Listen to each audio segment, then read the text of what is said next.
성도 여러분 안녕하십니까? 우리 함께 하나님의 말씀 마태복음 7장 24절에 있는 말씀을 다 함께 찾아서 보도록 하겠습니다. 마태복음 7장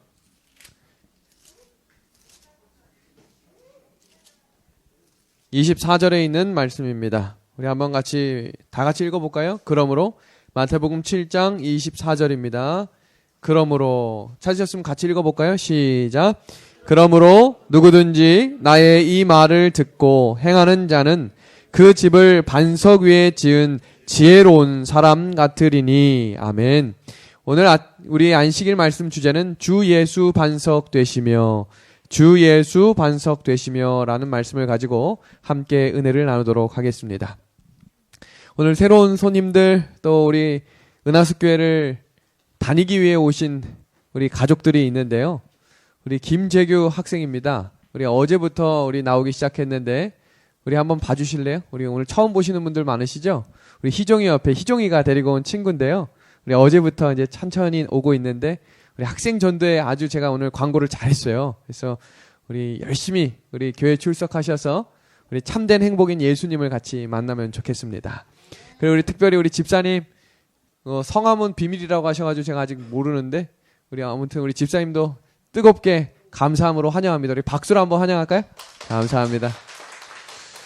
그리고 우리 호준이와 또 우리 이후근 집사님 우리 진심으로 환영합니다. 제가 지난주에 대전 삼육중학교에 이제 출장을 일주일 다녀오면서 학생들하고 아주 참 많은 상담을 했어요. 근데 우리 아시는 것처럼 최근에 학생들이 초, 중고에서 다 진화론을 배우고 있는 거 혹시 아시나요? 이제 학교에서 창조론이 아니라 진화론을 의무로 배웁니다. 그래서 학생들의 대부분 생각은 사람이 어디서 태어났는지에 대한 생각 없이 그냥 뻥 하고 터져가지고 그냥 원숭이가 사람이 된 것으로 생각을 하면서 살아요. 그렇다면 제가 하나님에 대해서 설교를 했기 때문에 많은 친구들이 저한테 이런 질문을 하러 왔어요. 목사님, 하나님이 왜 우리를 사랑하시나요? 제가 그때 뭐라고 대답을 했냐면 하나님이 우리를 만드셨기 때문이다 라고 설명을 했습니다. 창세기 1장 1절에 태초에 하나님이 천지를 창조하셨다. 우리가 왜 자녀들을 사랑하지요? 우리가 자녀를 낳았기 때문이 아닐까요? 그러니 사단이 이 사랑을 무너뜨리기 위해서 건드리는 것은 그 시작인 바로 창조에서부터 우리를 건드린다는 사실입니다. 오늘 우리가 함께 부를 찬양 중에 한 곡은 주의 말씀 듣고서라고 하는 찬양인데요. 546장 이 찬양에 우리 붉은 글씨 한번 같이 읽어볼까요? 주의 말씀 듣고서 시작. 주의 말씀 듣고서 준행하는 자는 그 밑에요. 시작. 반석 위에 섰으니 넘어지지 않네. 오늘 주 예수가 반석이 되신다라고 하는 이 말씀을 설명하기 위해서 오늘 이 찬양이 우리에게 주는 아주 대단한 의미가 있습니다. 주의 말씀 듣고서 준행하는 자는 반석 위에 터닫고 집을 지음 같아. 비가 오고 물나며 바람 부딪힐 때 반석 위에 섰으니 넘어지지 않네. 잘 짓고 잘 짓세 우리 집 잘 짓세. 만세 반석 위에다 우리 집 잘 짓세. 이 카르마조프가의 형제들이라고 하는 이 장편 소설이 있는데요. 이 책의 내용 중에는 다음과 같은 글이 있습니다. 하나님이 없으면 우리 존재 근본이 없다. 성경은 창조의 목적과 창조의 계획을 말하고 있다. 이것은 예수님으로부터 시작된다. 죄인을 사랑하시고 십자가에 달려 돌아가신 예수님을 믿으면 죄인은 구원을 받는다. 우리 붉은 글씨 같이 읽어볼까요? 시작. 하나님은 당신을 사랑하시고 당신을 향한 계획을 가지고 계신다. 아멘입니다.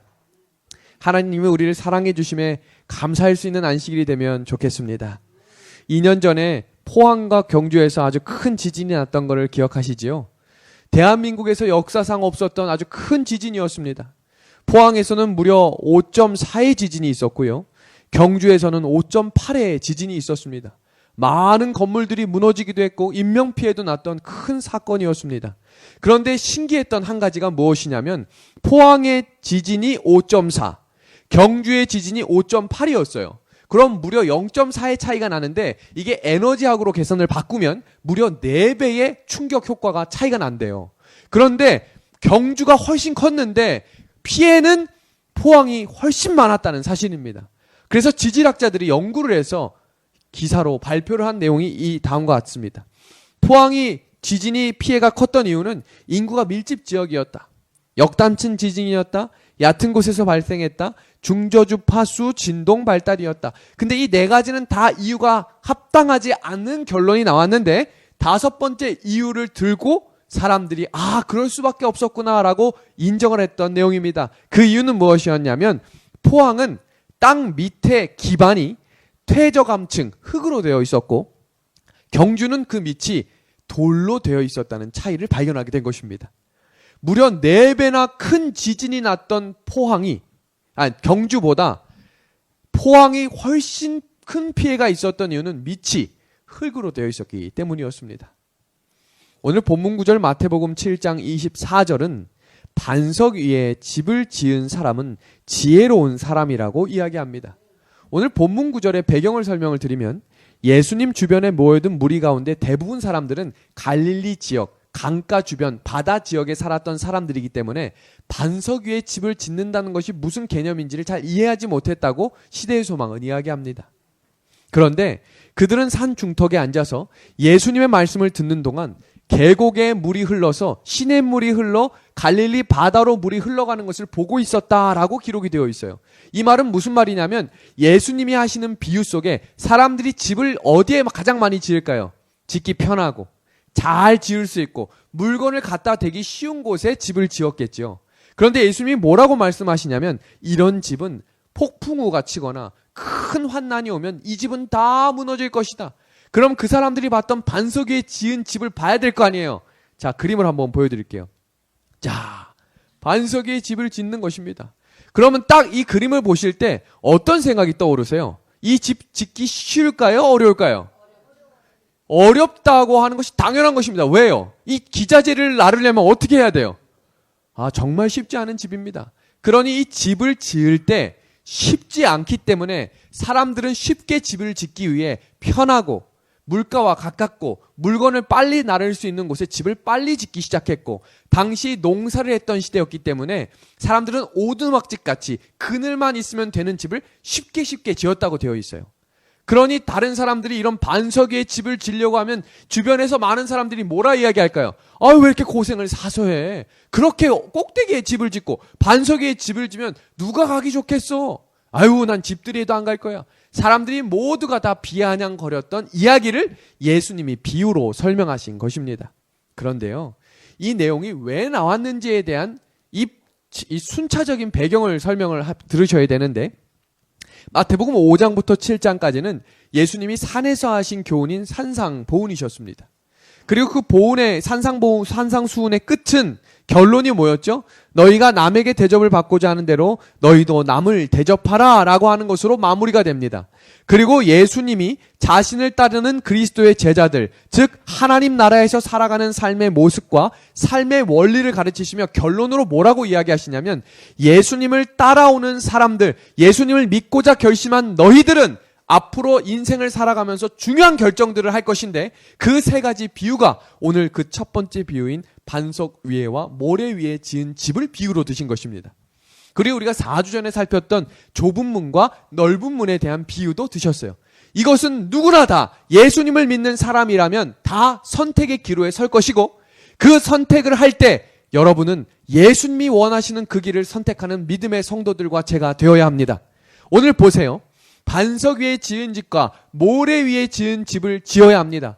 그럼 어디에 지실까요? 말로는 반석이라고 이야기하지만 우리가 실제 생활에서 더 편리하고 남들과 비슷한 것을 해야 우리가 동조현상이라는 것이 있죠. 다른 사람이랑 다르게 살기 시작하면 남들의 눈총을 받는다고 생각하면 이거 이렇게 해도 될까라는 생각을 가지게 될 것입니다. 반석 위에 집을 짓는다는 것은 말처럼 쉬운 것은 아닙니다. 그런데 반석 위에 집을 지은 사람을 성경은 지혜로운 사람이라고 이야기하며 예수님은 우리에게 반석 위에 집을 지어야 한다고 이야기합니다. 예수님이 이 이야기를 하실 때 더 열정적으로 설교하셨다라고 시대의 소망은 이야기합니다. 그 이유가 무엇이냐면 예수님은 목수셨기 때문이에요. 예수님은 집을 지었던 사람이에요. 그래서 어디에 집을 짓는 것이 쉬운 줄 알지만 어떤 집에 집을 지어야, 어디에 기초에 집을 지어야 건강하고 확실하고 안전한 집인지를 아셨다는 것입니다. 반석 위에 집을 지은 것과 모래 위에 집을 지은 것을 두 가지로 이렇게 구분을 해놨는데, 지혜로운 자와 어리석은 자, 그리고 반석 위에 지은 자와 모래 위에 지은 자를 구분하셔서 설명하셨어요. 그런데 이것들은 비가 내리고 창수가 나고 바람이 불어야 이것이 잘 지은 집인지 아닌지를 결정 짓는다는 것입니다. 영한대역 생애빛에서는 이렇게 말씀합니다. 우리 구주께서는 지상생의 대부분을 나사렛의 목공소에서 일하며 보내셨다. 목수로서 일하는 것은 갈릴리의 격렬한 파도를 잔잔케 하는 것과 마찬가지로 그분의 의무였다. 이 두 사람은 대단히 구별하기가 어렵습니다. 지혜로운 자와 어리석은 자. 왜냐하면 예수님은 지금 본문에서 예수님을 믿는 자와 믿지 않는 자로 설명하시는 것이 아니라 예수님을 믿는 사람들을 놓고 설명하신 거예요. 교회에 똑같이 와요. 안식일에 11시에 옵니다. 성경책 들고 옵니다. 헌금을 들고 옵니다. 아멘을 같이 합니다. 지금 볼 때는 누가 믿음이 있고 누가 믿음이 없는지를 구별하기가 어렵습니다. 근데 언제 그것이 구별이 되냐면 바람이 불고 창수가 나고 지진이 나면 그 사람의 믿음이 진짜인지 아닌지가 판가름 난다는 사실입니다. 여기 보세요. 이 두 사람은 둘 다 집을 짓고 싶어 했고 둘 다 같은 설계도와 같은 형태의 집을 지었다는 사실입니다. 누가 더 멋진 집을 짓고 누가 재료가 다르고가 아니에요. 똑같은 재료로 똑같은 설계도를 가지고 집을 지은 것입니다. 그런데 기초가 달랐다는 거예요. 어디에 집을 지었는지가 그 사람의 결정적인 차이가 나는 일이었다는 것입니다. 성경 마태복음 25장에도 이와 똑같은 이야기가 한 번 더 나오는데 슬기로운 처녀와 미련한 처녀의 이야기입니다. 혼인 예식에 참여하기 위해 온 10명의 처녀들이 저마다 다 필요한 것들을 준비를 해왔습니다. 그런데 문제가 생겼지요. 신랑이 생각보다 늦게 온 것입니다. 실물교훈 405페이지를 보면 예수님은 이 비유를 할 때 실제로 결혼 예식이 눈앞에 펼쳐지고 있었다 이렇게 되어 있어요. 그러니까 실제로 10명의 처녀들이 그 앞에서 졸음을 하고 있었던 것 같아요. 자, 제자들에게 설명하시는 거죠. 봐라. 이렇게 신랑이 더디올 때 무언가 기름의 등불이 가득 차 있지 않으면 똑같이 기다렸을지라도 어떤 자는 초청받아 들어가지만 어떤 자는 들어가지 못할 것이라는 것입니다. 이 글을 보십시오. 10처녀 모두 순수한 신앙을 가졌다고 스스로 생각했던 사람들이에요. 나는 예수님을 사랑한다. 비록 나는 안식일을 온전히 지키지 못하고 나는 남들이 볼 때 부족해 보여도 내 믿음은 내가 잘 알아. 나는 예수님 사랑해. 두 번째입니다. 10처녀 모두 하나님의 말씀을 준비하고 온 사람들이었다는 거예요. 목사님 말씀을 교회 와서 듣지 못해도 나는 인터넷으로 한 번씩은 들어. 그래서 난 교회는 빠져도 말씀을 들으니 교회에 온 사람이나 안 나온 사람이나 똑같을 거야. 그런데 세 번째, 10처녀는 예수님이 오시는 신랑이 오실 때 결정적인 구별이 되었다는 것입니다. 도대체 무엇이 이들을 지혜로운 처녀와 어리석은 처녀로 구분짓는 것이 되었을까요? 실물교훈엔 이런 말씀이 있습니다. 미련한 처녀는 성령의 역사에 자신들을 굴복하지 않았다는 점에서 미련하다. 그들은 복음의 매력을 느끼기는 하지만 이기심으로 인해 그리스도와 같은 성품의 열매가 맺히지 않았다. 믿음으로 준비하고 끝까지 있었다고 생각했지만 그들이 좋아했던 말이 있대요. 미련한 처녀들이 좋아했던 말. 한번 들어보세요. 평안하다, 안전하다, 괜찮다, 지금 잘하고 있다. 이 말을 듣기를 좋아했대요. 평안하다, 안전하다, 지금 잘하고 있다. 그런 사람들은 모두 초청은 받았지만 들어가지 못하는 사람들이 되었습니다. 마지막 때라고 울리우는 이때에 하나님이 더 경각심을 가지고 하나님이 오심을 깨어 기다리라고 이야기했지만 지난주와 오늘의 신앙이 똑같으면 무언가 잘못하고 있는 것입니다. 신앙은 자라나지 않으면 도태되게 되어 있어요. 신앙은 언제나 그 자리에 있는 것은 없습니다. 자라나든지 도태되든지 둘 중에 하나예요. 그럼 우리의 신앙이 더 자라나기 위해서 성령의 민감한 믿음이 우리에게 필요한 것입니다. 예수님이 그 비유를 이야기했을 때 많은 사람들이 놀랐다고 기록이 되어 있습니다. 보세요. 예수께서 이 말씀을 마치시고 무리들이 그의 가르침에 놀라니 이는 그 가르치시는 것이 권위 있는 자와 같고 그들의 서기관들과 같지 아니함이로라. 사람들이 깜짝 놀란 것입니다. 와, 이렇게 은혜로운 말씀이 있다니. 그러나 집에 가서 똑같이 산 거예요. 와, 오늘 말씀에 은혜가 있다. 집에 가면서 똑같아지는 거예요. 행복하고 내 마음의 평안은 있지만 그것이 나의 삶은 변화시키지 못하는 것입니다. 꼭 우리와 같이요. 산상보훈의 말씀입니다. 사람들의 마음이 그분의 말씀에 반응을 나타내기는 하였으나 그 말씀을 그들의 생애의 지침으로 받아들이고자 한 사람은 거의 없었다. 말씀을 듣기만 좋아하는 것입니다. 그리고 평가하는 거예요. 아, 이 사람 잘한다. 이 사람 별로 못한다. 이 사람 그저 그렇다. 그러나 그 말씀을 듣고 있는 나는 언제나 변함없이 그 자리 그대로 서 있는 것입니다. 신앙의 자라남이나 하나님을 더 닮아가는 것은 없고 여전히 남을 바라보고 평가하고 잣대를 대는 것에만 더 주의를 기울이는 세대를 살아가고 있는 것입니다. 예수님이 마태복음 24장에 내가 올 시기는 정하지 않지만 내가 올 때는 너희가 분명히 알 것인데 그때는 지진이 많아지고 사건과 사고가 많아지며 사랑이 식어지고 사람들이 예수님이 오는 것에 무관심해질 때가 되면 예수님이 올 때임을 기억하라고 말씀하셨습니다.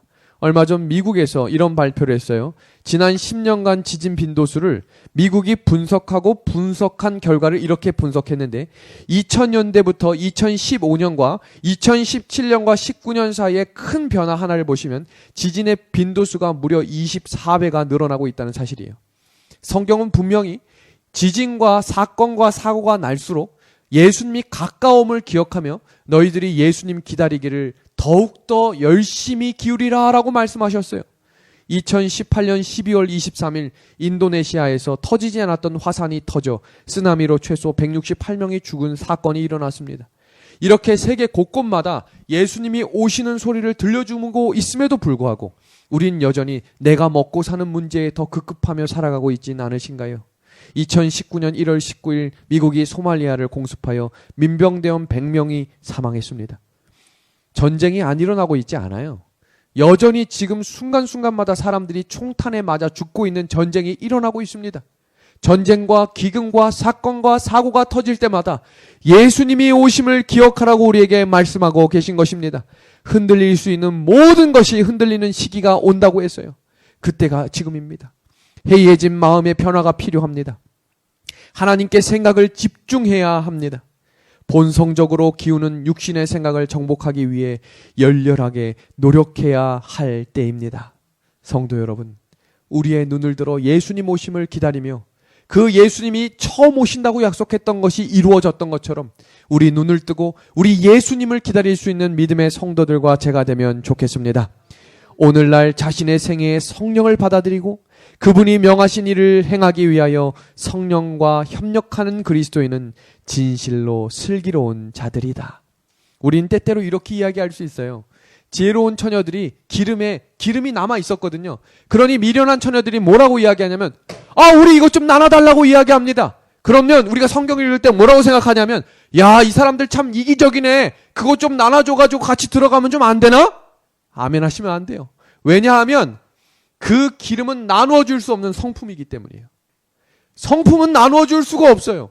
하나님께서 우리에게 매주 안식일마다 우리에게 깎여야 할 성품을 이기심과 교만을 내려놓고 겸손과 하나님의 마음을 품은 자들이 되라고 우리에게 권면해주고 계십니다.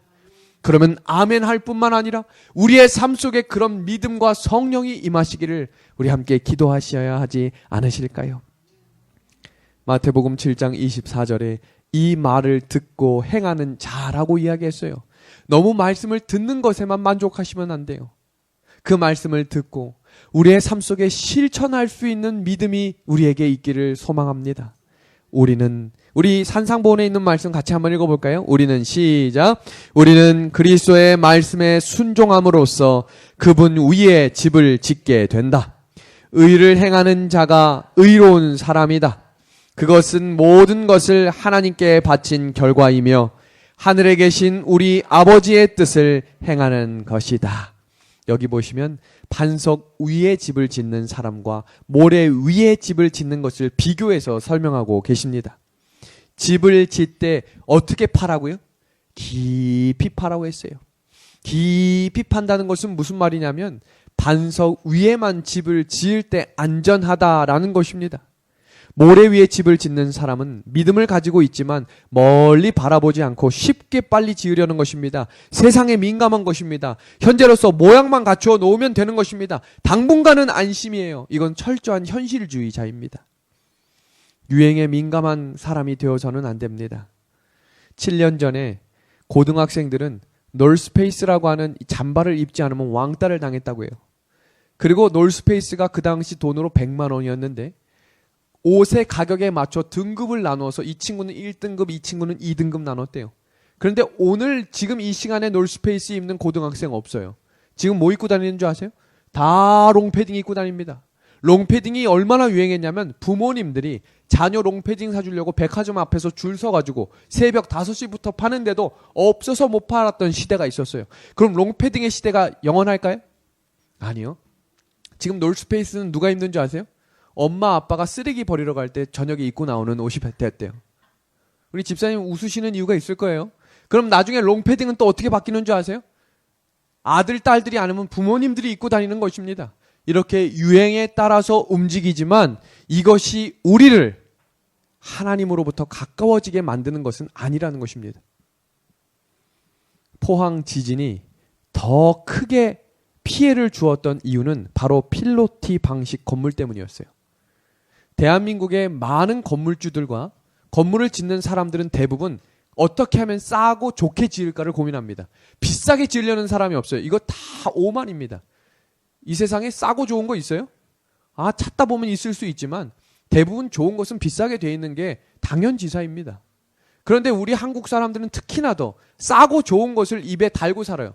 가게에 와서도 싸고 맛있는 거 주세요. 싸고 풍성한 거 주세요 라고 하지만 좋은 것은 비싸게 되어 있어요. 이 건물을 이렇게 지었던 이유는 대한민국 건물들은 이 땅에 주차 공간을 확보해야 되는데 건물주들이 땅이 없기 때문에 1층에 대부분 주차시설을 넣어놓고 건물을 지을 때 몇 가닥의 기둥만을 세워놓기 때문에 지진이 나면 대한민국처럼 큰 피해가 나는 나라도 없대요. 왜냐하면 건물은 높게 짓고 싶어 하고 기초는 얕게 하기 때문입니다. 공간 확보보다 중요한 것은 안전이 중요합니다. 제가 여러 번 설교 때마다 이야기하는 것이 있지만 말씀을 볼 때 말씀을 가볍고 읽는 것으로 만족하며 종이를 넘기시면 안 됩니다. 말씀은 우리에게 깊이 보는 음미하는 이 말씀을 보는 것이 중요한데요.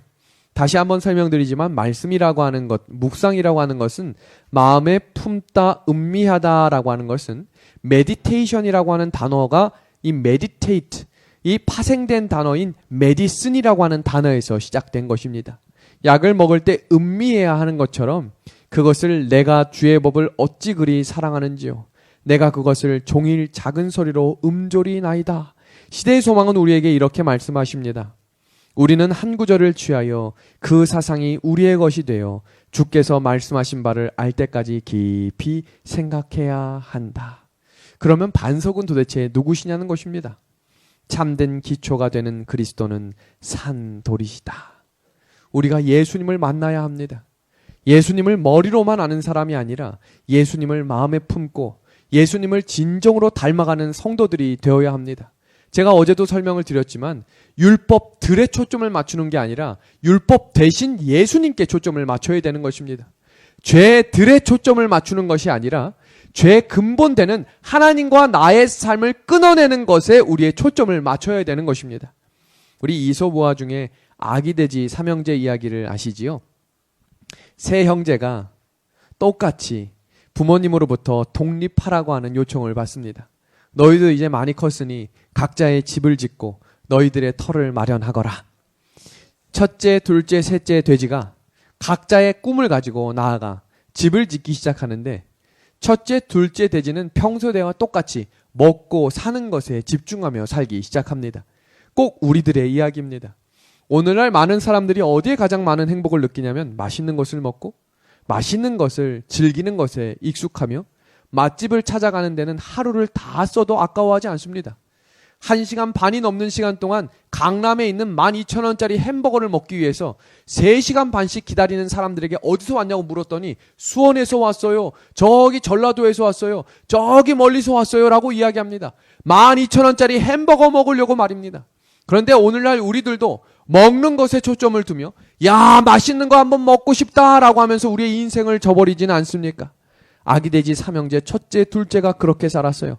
먹는 것에 급급하며 초가집을 짓는 형제에게 이렇게 이야기합니다. 아유, 이 정도 지어가지고 되겠어. 야, 먹고 사는데 중요하지 집이 뭐가 그렇게 중요하냐. 그냥 누울 수 있고 잠만 잘 수 있으면 됐지. 그러자 둘째가 가서 집을 짓는데 아이, 그래도 형보다는 조금 시간이 더 걸리지만 이 나무 정도로 지면 큰 문제 없겠지 하고 집을 짓기 시작합니다. 그리고 셋째는 어떤 일이 일어날지 모른다고 하는 미래를 준비하며 돌 하나하나를 옮길 때마다 첫째, 둘째 돼지가 얼마나 갑갑하고 부족하게 느껴졌을까요? 그 돼지들이 이렇게 이야기합니다. 야, 오늘 먹고 살기도 힘든데 그 벽돌 한 장 옮기느라고 그 시멘트 바르고 지금 뭐 하는 거냐? 이렇게 떼항볕이 흐르는데 빨리 대충 짓고 나와서 우리 같이 놀자. 먹고 놀자. 셋째 돼지가 이야기합니다. 그래도 혹시라도 늑대가 찾아오면 이 집이 무너질 수 있으니 이렇게라도 지어야 되지 않을까요? 그러자 첫째, 둘째 돼지가 왕따를 시킵니다. 너 잘났다. 너 혼자 알아서 잘 먹고 잘 살아라 하면서 첫째, 둘째 돼지는 잘 먹고 잘 놀기 시작합니다. 그러나 때 아닌 어느 때에 늑대가 찾아오죠. 늑대가 찾아왔을 때 가장 먼저 첫째 돼지가 가장 토실토실 잘 먹어서 살이 쪄서 그 돼지를 잡아먹기 위해 뛰어가고 초가집에 들어가 문을 꽝 닫고 벌벌벌벌 떨고 있을 때 돼지가 어떻게 했어요? 후 부르니 정말 종이짝처럼 휙 날아버립니다. 그 돼지가 둘째 동생 집으로 도망을 갑니다. 아, 우리 형 이 정도 남으면 저 늑대가 함부로 할 수 없을 거야. 늑대가 어떻게 해요? 다가와서 꽝 쳐버리자. 그 나무집도 날아가 버립니다. 세 번째 벽돌집을 와 그렇게 뭐라고 하고 그렇게 느긋하게 일한다고 했던 막내 동생 집에 들어가 돼지 삼형제가 숨었습니다. 아무리 바람을 불고 아무리 바람을 불어도 이 반석 위에 지은 집은 무너지지 않았습니다. 성도 여러분, 예수께서는 내가 너희에게 한 말을 받아들이고 그것을 품성과 생애의 기초로 삼는 자는 반석 위에 집들을 지은 사람과 같다고 말씀하셨다. 하나님의 말씀은 이 세상이 알고 있는 하나밖에 없는 불변의 것이었다. 우리 이사야 40장 8절에 있는 말씀을 같이 한번 읽어볼까요? 우리 하나님의 시작. 우리 하나님의 말씀은 영영이 서리라. 마태복음 24장 35절입니다. 천지는 없어지겠으나 내 말은 없어지지 아니하리라. 아멘. 반석 위에 집을 지었던 성경의 인물들이 있습니다. 아브라함은 당시에 최고의 부자였다고 이야기하고 있어요. 자기의 모든 먹고 사는 문제가 해결되고 남들이 부러워할 만한 것을 다 내려두고 떠난다는 것은 결코 쉬운 것이 아닙니다. 가족들과 친척들이 도대체 정신이 나간 것이냐고, 지금 이렇게 살고 편한 이 집을 떠나 어디를 가냐고 이야기할 때 나는 하나님의 말씀을 따라 떠난다. 그런데 정해지지 않았던 곳이에요. 그냥 하나님의 말씀만 따라갑니다. 성경은 이 아브라함을 반석 위에 집을 지은 사람이라고 이야기합니다. 모세가 200만 명의 이스라엘 백성들을 데리고 함께 애굽을 떠나 왔습니다. 뒤에서 먼지를 일으키며 바로의 군대가 쫓아오고 있었어요. 그때 이스라엘 백성들이 모세에게 이야기합니다. 당신처럼 정신 나간 사람 쫓아오느라 우리가 지금 이곳에서 개죽음 당하게 되었으니 당신이 책임지라고 이야기합니다. 그때 모세는 하늘을 바라보며 하나님께서 주신 지팡이를 들고 이렇게 기도합니다. 하나님, 우리를 구원하여 주옵소서. 그때 하나님께서는 그 지팡이를 들어 홍해를 내려치라고 했습니다. 그때 생각지도 않은 일이 일어나지요. 바다가 반으로 갈라진 것입니다. 바다가 반으로 갈라진 것입니다. 이게 무슨 말이냐면 하나님의 말씀이면 생각지도 않은 일들을 우리에게 허락해 주신다는 것입니다. 이렇게 아멘 하신 분들은 하나님이 나의 삶을 책임져 주실 것으로 믿으시기 바랍니다. 눈앞에 보이는 막막한 상황과 해결되지 않는 여러 문제들이 결코 우리를 침몰치 못할 것입니다. 하나님의 말씀은 영원한 반석이기 때문입니다. 여호수아가 모든 일을 마치고 드디어 가나안 땅에 건너는 요단강을 건넜지만 초롱성과 같은 여리고성이 눈앞에 버티고 있을 때 이스라엘 백성들은 똑같이 불평불만했다고 했어요. 그때 하나님께서는 여리고성을 도르라고 이야기했습니다. 그때 이스라엘 백성 중에 불평불만할 사람이 있었을까요? 없었을까요? 영감의 글을 보면 하나님께서 그들의 입을 닫으셨다 이렇게 되어 있어요. 한 사람이 불평을 하면 또 다른 사람이 불평하고 싶어하는 것이 사람의 인지상정이에요. 똑같은 사람이기 때문에 한 명이 불신의 말을 하면 내 마음속에 내재되어 있던 똑같은 말을 하게 되면 그건 눈덩이처럼 커지는 것입니다. 그래서 제가 부탁하기는 불평이나 불신의 말은 아예 하지 마세요. 안 해도 되는 말이에요. 남들도 다 알고 있어요. 그럼 무슨 말이냐면 하나님께서 심판하시고 하나님께서 해결해 주실 줄로 믿는 긍정의 말과 믿음의 말을 해주시기를 간곡히 부탁합니다. 하나님께서 이렇게 아브라함과 모세와 여호수아를 쓰셨던 이유는 그들은 반석 위에 집을 지었기 때문입니다. 어떻게 참된 그리스도인이 될 것인가 라고 하는 이 책은 우리에게 이렇게 권면합니다. 하나님이 주신 명령에 따라 말씀에 순종하는 삶을 통해 자신의 삶을 가꾸어가는 사람이다. 잠시 기억력 테스트 해보겠습니다. 제가 지금부터 몇 가지의 이 단어들을 보여드릴 건데요. 이 단어들을 보고 한번 외워보시면 좋겠습니다. 단기 기억이니까 한번 해볼게요. 첫 번째는 문입니다. 문. 자, 두 번째는 유리창입니다. 자, 지금 외우고 계시죠? 세 번째는 창틀입니다. 창틀. 자, 네 번째는 블라인드입니다. 자, 다섯 번째는 지금 벌써 포기하신 분들이 계신데 끝까지 포기하지 마시고 한번 해보세요. 자, 다음은 선반입니다. 선반. 선반. 자, 다음입니다. 네, 눈이 초롱초롱해진 몇 학생들이 있네요. 문지방입니다. 문지방. 문지방. 자, 이거 개인적으로 묻는 거 아니니까 긴장하지 않으셔도 됩니다. 자, 다음은 마루입니다. 마루. 마루. 자, 다음 커튼입니다. 커튼. 자, 다음입니다. 다음은 욕조입니다. 욕조. 자, 다음 형광등입니다. 형광등. 자, 마지막으로 향해 가고 있습니다. 다음은 문고리입니다. 문고리. 네, 우리 이윤미 집사님 아주 자신감 있는 표정으로 지금 계속 보고 계신데요. 자, 문고리 마지막입니다. 자, 하나 더 있나 봐요. 식탁입니다. 식탁. 자, 끝입니다. 자, 이제 한번 해볼까요? 하기 전에 우리 잠시 뺄셈을 해보도록 하겠습니다. 517 빼기 13은 뭐죠? 514입니다. 아, 504죠. 네. 504 마이너스 13은 뭐죠? 491입니다. 지금 일부러 틀리시는 거죠, 다? 네, 감사합니다. 네, 마지막 491 빼기 13은 뭐죠? 478입니다. 감사합니다. 그럼 지금부터 다시 기억력 테스트를 시작하겠습니다. 가장 처음에 나왔던 거 뭐였죠? 아, 문입니다. 감사합니다. 그 다음은요? 유리창. 오, 감사합니다. 여기까지는 모두가 100점이십니다. 다음입니다. 다음? 창틀. 와, 우리 김주일 집사님 대단하신데요? 자, 다음 네 번째. 블라인드. 다섯 번째는요?